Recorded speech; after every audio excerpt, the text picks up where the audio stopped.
Hey guys, so time to take a quick look at a tier list for this patch and the best champions in 8.2 to climb and carry solo queue. These aren't going to be the only good ones, of course you can play a lot of different things, just the ones that really stand out and have really good win rates. But anyway, there is a list in the description along with timestamps to skip to your role if you only want to watch a few of them. So we're going to start with AD carry as normal. It's the role I play the most. It's actually the biggest changes patch as well as the AD carry role, and we're going to be playing more for mid game now. Kog'Maw is the first one we're going to talk about, the highest damage AD carry now this patch, and it's mostly because of the rage bait synergy that we have in the game. The first thing is that Relic Shield has now gone in 8.2. We're looking for our power 1 to 2 items so we can do really well in the first kind of big fights of the game. Number 2 is it's kind of sensor meta all over again, and the two of these, Rage Bait and Ardent Sensor, synergize really well together. It isn't just Ardent Sensor, but these supports that are using them are these protection supports, right? And that covers one of his biggest weaknesses, which is he can't really protect himself, but having a Lulu or a Janna to do that for him is really good. Also, stopwatch. You are not punished the first time somebody jumps on you in a fight. If you can save it for the first fight of the game or a gank, for example, it can actually swing a game quite a lot. I think it'll do more than you realize. Fleet Footwork and Overheal, really good rune combination at the moment, which gives you better kiting and better survival. Tristana is the other kind of side of this, a go-to crit champion for now. We could have Varus in here as well, but he's very similar to Kog'Maw. Vayne fell off a little bit with the nerfs in 8.2, but Tristana wasn't really affected at all, which just makes her better in comparison, if that makes sense. The safest AD carry you can actually play now. She dies least per game on average, but still has a massive impact. She's actually more aggressive than a lot of other AD carries at the moment with her jump and explosive charge, especially the reset as well. It pairs really well with like an Alistar or a Braum, so that kind of like dive in support. That stuff means she still has a really good early game, but scales well throughout as well with her range. She's actually probably one of the most well-rounded AD carries you can play. Easier to farm the most, generates more gold on average the most with her wave clear, which helps without actually kind of realizing it. Honestly, she's just a safe pick for AD now. You cannot go wrong in any game with Tristana. The last one I want to talk about, the honorable mention, is going to be Jinx. She had a really big buffs this patch, which made her a lot better for sure. The best thing is though, that because they moved her attack speed to her key rank rather than her level, she spikes mid-game like we need now, especially at lower ranks because of her snowball potential, and stopwatch helps cover up her lack of mobility early. There are a lot of good things you can run with Jinx synergy-wise. Like you could go into Domination Tree for a lot of healing from your rockets. You could also go Celerity with a passive for a bunch of AD.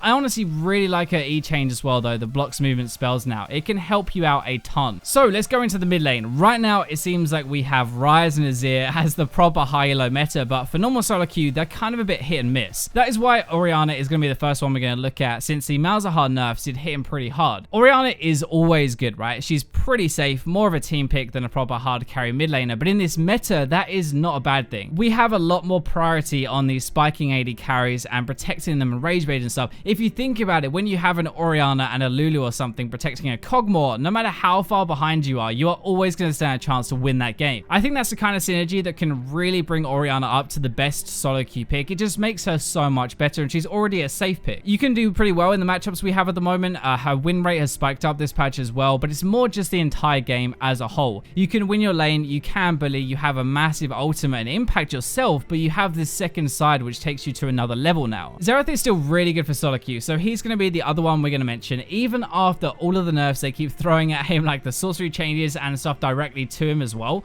It isn't what most people think, but he is an early game monster. You poke them out of lane, you crush them while they have no magic resist basically. He's often able to get stuff for free without even fighting because you poke before anything starts. Having that kind of like ability to kill people from a few Qs and your ultimate to finish them, that's pretty gross, but it's massive for the game. You also have wave clear to stall the game out, so it doesn't even matter if your team is behind because you can stop them losing so many towers. It's mostly on you as a player. This is why I like it so much and why it's so good for solo queue. If you play smart, your team always stands a chance to win, I think. Another part of that is you're also really safe. You do a ton of damage and you can hard carry. That's a really good recipe for solo queue.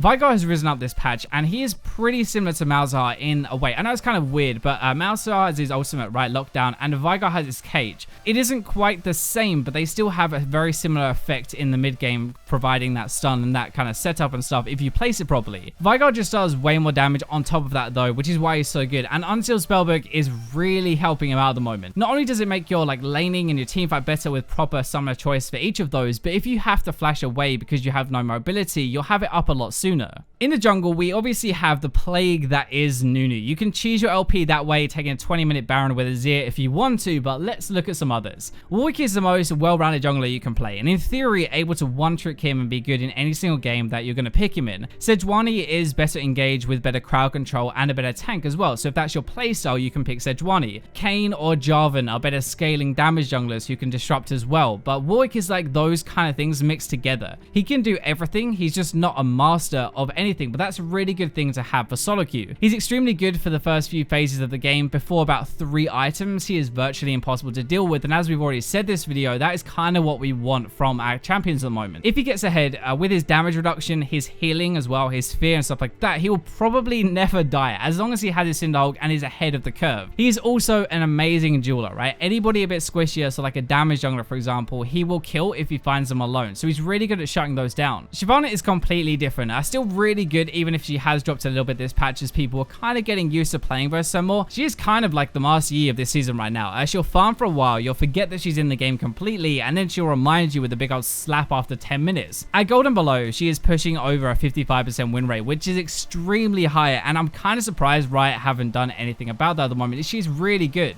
She deals a lot of damage from her kit anyway, so items are kind of just a luxury. After Blood Razor, at least, you kind of need that, but like the fact that a champion can build Frozen Mallet for a slow second and you still demolish says a lot. The way you really beat her is through crowd control, but at the moment, there isn't really a ton of that flying around, just with the picks that we have that are popular. Even Celerity with Shyvana is pretty dumb. She has a move speed boost with a W and gets even more damage from that rune. Skarner is the one I want to mention. It's the most underrated jungle choice this patch, but people are kind of figuring him out a lot more, especially as he was played in the LCS, I think. He's actually a really slippery bugger right now with his speed, shield, and his stun, so he doesn't die that much at all. Your mistakes aren't really punished, I guess. Season 8 massively helped with this rune setup. It's basically perfect. Unsealed Spellbook, it was made for this guy. Like, you can swap your Ghost to Flash or like the other way around or whatever. More of them as well with the Summoner Spell cooldown. You have Stopwatch, you have free boots, cooldown reduction, and then even Celerity and Water Walking for speed and damage. Let's move on to support, and I don't think many of you are going to be happy with this, even though I have a boner for Braum right now, like proper. I gotta admit that Sensor is actually back for now in 8.2. Lulu just brings way too much with this style of AD that she is paired with. That is why she's going to be the first one we're going to talk about. We haven't really talked about it much, and you don't really think of it this way, but because you don't have to buy a Sight Stone anymore, it means you get a faster Ardent Sensor. You also get a faster Redemption after that, and Locket and stuff. That becomes an insane team fight when you have those 3 items. She's going to be buffing her crit and rage rate AD carries so much that you can basically 2v9 together almost. And remember, in preseason we had poke AD and like ability based AD carries. Since the champions looked really bad at the time, we thought they got really hard nerfed, but actually they weren't that bad. It was the wrong type of AD for them to work in those games. Now she can keep these people alive and let them pump out stupid amounts of damage. Suddenly she's really good again. I bet you can kind of guess who is going to be next, but Janna is basically Lulu, just not as much damage. Pretty much the same deal. Faster Sensor, Redemption, and protects these low mobility, high damage AD carries so they can actually get their damage out. She also cock blocks a lot of stuff in the meta at the moment, like Alistair Engage, for example, or anything trying to dive in. Janna is the queen at resetting the fight. Honestly, my biggest problem and gripe with this stuff is that our ultimate isn't even used for what it's supposed to be anymore. It used to be this kind of clutch protection knockback tool to reset fights, but now it is just a heal, literally. Your redemption during the fight as it starts, then you ultimate to heal after that, and you've basically got 2 team-wide massive heals. This is what I think makes her too good in team fights. The shielding disruption like normal, but that healing from her ultimate on top. So Nami is the last one, like kind of half and half really. She is better in lane and you can fight much better, has more crowd control, more setup and stuff, but she is less about buffing the AD and more about doing stuff herself at the same time, if that makes sense. The trade-off to that is you cannot give your AD as much damage and not as good in team fights, but the plus is you can maybe feed them more in the lane phase and create more plays. So finally then top lane, it seems to have taken a kind of a general hit this patch actually, but I'm not entirely sure why, apart from maybe the protection supports are kind of blocking these top laners. Camille is one of the best carry laners you can play at the moment. She's able to win lane really hard and then move that lead around the map afterwards. Honestly, I don't even know how she pumps out so much damage, but it's kind of gross. That kick in the nuts that does true damage bursts so hard. A lot of people are using her to climb at the moment, and a lot of that comes down to the amount of outplay that she has. If you're better than your opponent, you can kind of show it pretty well. After that, with the lead that you're going to get, you then roam, you fly into other lanes, you stun them, even ultimates to lock them down, right? A lot of the time when a Camille gets fed, I don't really have to do anything in the game. They engage, they find the fights, they kill stuff, they lock them slowing down. They do pretty much most of the work themselves. She is one of the few, I think, as well, who doesn't really fall off, who has that bruisery playstyle, at least stat-wise. Like, she wins a lot of late game games as well. It's definitely going to help, though, that she can build full damage, so she's always a threat throughout the game, but has like natural ways in her kit to survive fights. We're going to split the next one into a high and low elo one, but they basically do the same thing, just a little bit differently. So Gangplank is the high ranked one,